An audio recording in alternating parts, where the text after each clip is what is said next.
अस्सलाम वालेकुम दोस्तों, मैं मुबशिर हूँ और एक बार फिर हाजिर हूँ आपकी खिदमत में। और आज जिस शख्सियत के बारे में हम यहाँ बात करेंगे वो भारतीय वज़ीर आज़म है जिनका नाम है नरेंद्र मोदी। जानेंगे कि उनके अंदर कौन सी खूबियाँ हैं, कौन सी बुराइयाँ हैं, भारतीय अवाम उनसे क्यों इतना ज़्यादा उनसियत रखती है। ये सब कुछ जानेंगे और ये भी जानेंगे कि मोदी जी कि इंडिया में तो बहुत ज़्यादा पसीरा है, लोग उनको बहुत चाहते हैं, लेकिन क्या बैनुल अक़वामी सतह पर ऐसा ही है? क्या पाकिस्तान के लोग उन्हें पसंद करते हैं? जब तक आप इसको पूरे मुकम्मल आखिर तक नहीं देखेंगे आपको बात की सही समझ नहीं आएगी। तो मुझे उम्मीद है कि आप मेरे साथ ही रहेंगे। तो आइए चलते हैं वीडियो की तरफ। अच्छा दोस्तों,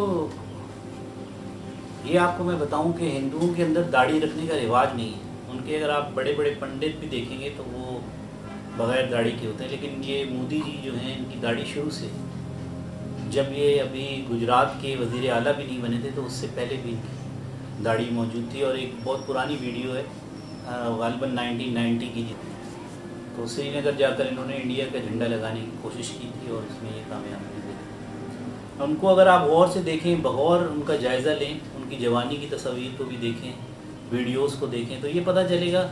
और आज की देखें तो फिर आपको ये अंदाज़ा होगा कि इस शख्स ने अपने अंदर बहुत कुछ छुपाया हुआ, और अब तो वो छुपाने का जो फ़न है वो मज़ीद बेहतर हो गया। बिल्कुल खामोश रहते हैं, ज़्यादा बात नहीं करते, बहुत हल्की सी इनकी मुस्कुराहट होती है, बहुत कम खुलकर हंसते हैं। और ख़ास तौर पे जब अब ये तकरीर कर रहे होते हैं तो आप नोट करें कि ये तकरीर करते हुए जो डाइस होता है उसको दोनों हाथों से या कभी तो एक हाथ से पकड़ लेते हैं। ये भी एक ख़ास निशानी है कि इनके अंदर कोई एक ऐसा खौफ बैठा हुआ है, एक ऐसी चीज़ दबी हुई है जिसका ये इजहार किसी से कर नहीं पाते नहीं है। लेकिन जो उनकी आंखें हैं उनमें इतनी चमक है कि लगता है कि ये शख्स जो है, जो सोच रहा है उस पर ज़रूर अमल करेगा, कुछ करके दिखाएगा और कुछ ऐसा करेगा जो अनहोना होगा। और वो हम सबके सामने है कि उन्होंने जो काम भी किया अनहोना ही किया है। इंडिया के अंदर जो भी कुछ हो रहा है वो अनहोना ही हो रहा है। यानी कि 70 साल की तारीख में पहली बार कश्मीर पर इस कदर जुल्म सितम, इतनी ज़्यादती, इतनी फ़ौज कशी हो रही है, लोगों को बेदर्दी से शहीद किया जा रहा है। वो सब ये जो इसके पीछे जो सोच है, डॉक्ट्राइन है, वो है तो RSS की, लेकिन जो उसको लेके चल रहे हैं वो मोदी जी। जब वो हंसते हैं खुलकर तो तमाम शख्सियत के जो उनके पहलू हैं वो बिल्कुल बाहर आ जाते हैं और पता चल जाता है कि ये किसी न किसी एक कर्ब से गुज़रे।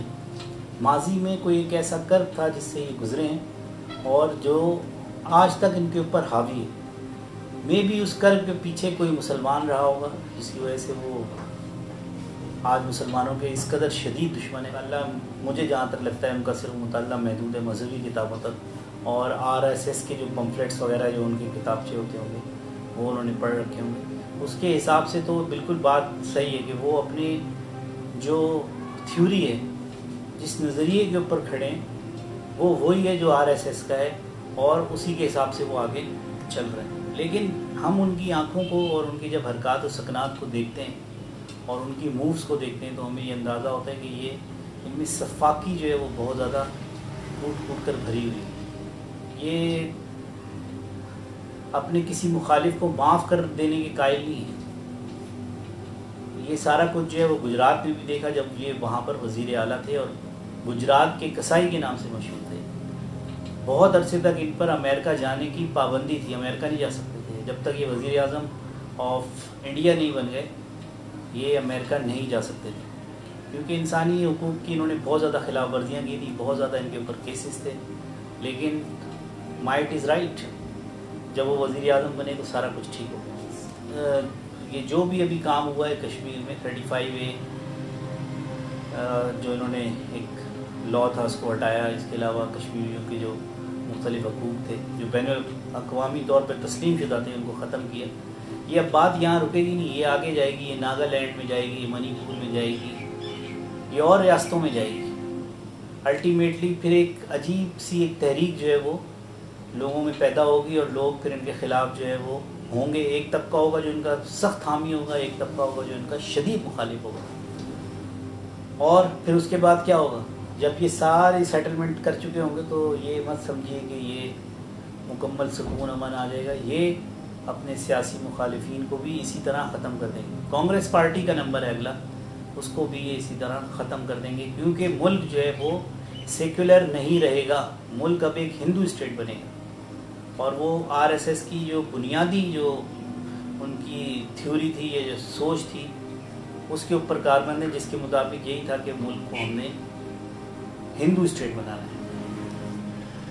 تو جس تیزی سے مذہبی جنونیت کی طرف یہ لے جا رہے ہیں انڈیا کو، اپنی تقاریر کے ذریعے، اپنے جو ایکٹ مختلف کر رہے ہیں ان کے ذریعے، جو مذہبی جنونیت انڈیا میں پیدا ہو رہی ہے، خاص طور پہ جو مڈل کلاس اور لوور مڈل کلاس اور غریب طبقے میں جو ایک جنونیت کی کیفیت پیدا ہو رہی ہے، یہ خود انڈیا کے لیے شدید نقصان دہ، اور انڈیا کو سمجھ لیں کہ تقریباً ختم کر دینے کی بات ہے یہ. کیونکہ جب کسی سوسائٹی کے اندر برداشت کا پہلو ختم ہو جاتا ہے تو وہ سوسائٹی خود بخود ختم ہو جاتی ہے. تو یہ خود بخود اپنے آپ کو ہی ختم کرتے ہی چلے جا رہے ہیں، اور ہلکے ہلکے اگر یہی صورتحال رہی تو ایک وقت آئے گا دنیا دیکھے گی کہ یہ خود بخود ہی ختم ہو جائیں گی. جو ان کی مقبولیت ہے وہ ایک خاص طبقے تک محدود رہے گی، لیکن عوام کی اکثریت ان سے بیزار نظر آئے گی. کیونکہ اب تک یہ تو نہیں ہوا نا کہ جب سے یہ آئے کہ کرپشن ختم ہو گئی، وہ تو ویسے ہی، بلکہ خود ان کے اوپر الزام ہے کہ انہوں نے جو فرانس سے جیٹ فائٹرز لیے رافیل، اس کے اوپر بہت زیادہ کرپشن ہوئی اور اس کو انتخابات کے اوپر اٹھایا بھی گیا. لیکن کیونکہ مذہبی جنونیت اور پاکستان مخالفت کو اس طرح ہوا دے دی گئی تھی کہ مودی کا ہی جیتنا لازمی تھا، تو ان کی جو پالیسیز، ان کے ثمرات جلد سامنے آنا شروع ہو جائیں گے. لیکن ان کی جو گیسچر ہے، ان کی جو پرسنالٹی ہے، وہ ایک خوف میں ڈوبی ہوئی ہے. ان کے جو ایکٹ ہیں، ان کی جو بات کرنے کا طریقہ ہے، ان کی جو آنکھیں ہیں، وہ یہ سب بتاتی ہیں کہ وہ کسی ایک بہت بڑے خوف سے جڑے ہوئے ہیں، اور جس کو انہوں نے ایک ملمہ کاری کے ذریعے ایک مصنوعی طریقے سے چھپایا ہوا.